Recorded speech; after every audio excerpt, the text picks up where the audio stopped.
Hai, selamat ya bagi yang sudah lulus seleksi beasiswa LPDP. Buat teman-teman yang belum berhasil, jangan patah semangat ya. Kira-kira apa sih faktor dari ketidakberhasilan itu?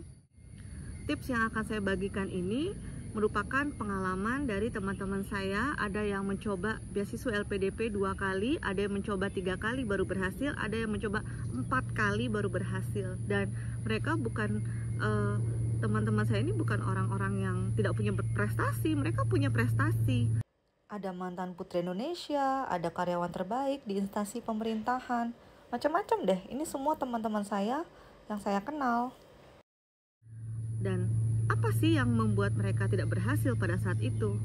Maka itu akan saya coba kupas di sini, dan saya harap tips ini akan bermanfaat buat teman-teman yang mau mencoba beasiswa LPDP di kesempatan berikutnya.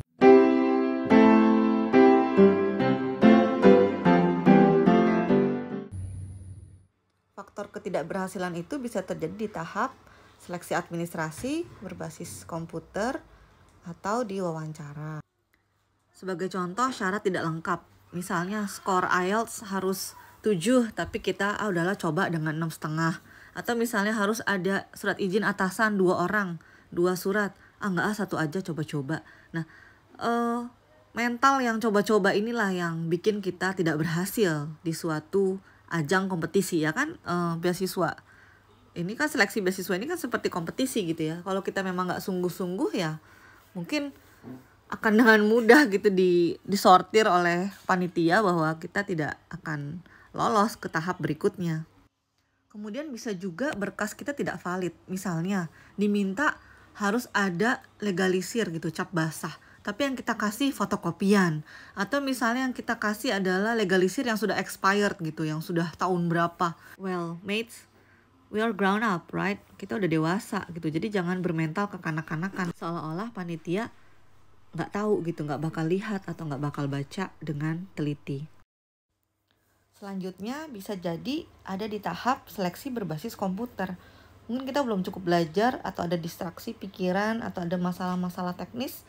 Nah, ini saya saran teman-teman menonton video-video tentang tips seleksi administrasi dan bagaimana sih menghadapi tes SBK beasiswa LPDP. Terakhir dan yang paling sering teman-teman saya tidak berhasil tuh ada di sini. Dan setelah mereka berhasil di percobaan yang kedua atau ketiga atau keempat, mereka menyadari bahwa memang rencana studi mereka mungkin terdengar tidak doable gitu ya, atau tidak achievable. Rasanya tidak mungkin dilakukan, atau cita-citanya terlalu tinggi di atas awang-awang, tapi dia tidak tahu cara ke sana bagaimana. Atau jika rencana studinya tidak bermasalah, doable atau achievable, mungkin pertanyaan tujuan akhir.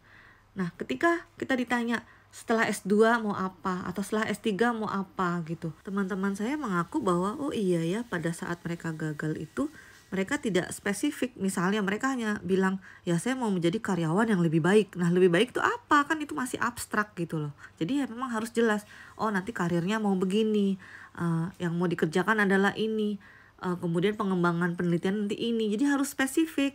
Atau bisa jadi jawaban-jawaban itu tidak konsisten. Misalnya ketika Anda ditanya, please tell me about yourself, Anda ceritakan tentang deskripsi Anda, tapi kok semakin kesini semakin tanya proposal, ditanya tentang hobi, tentang kebiasaan Anda, kok berbeda dengan jawaban yang pertama, atau berbeda dengan CV yang sudah kita kumpulkan. Jadi memang harus konsisten. Oke deh, sekian tips dari saya, semoga membantu teman-teman. Dan saya yakin tidak ada yang namanya kegagalan, yang ada hanya berhenti mencoba. Jadi, coba terus ya. Dadah!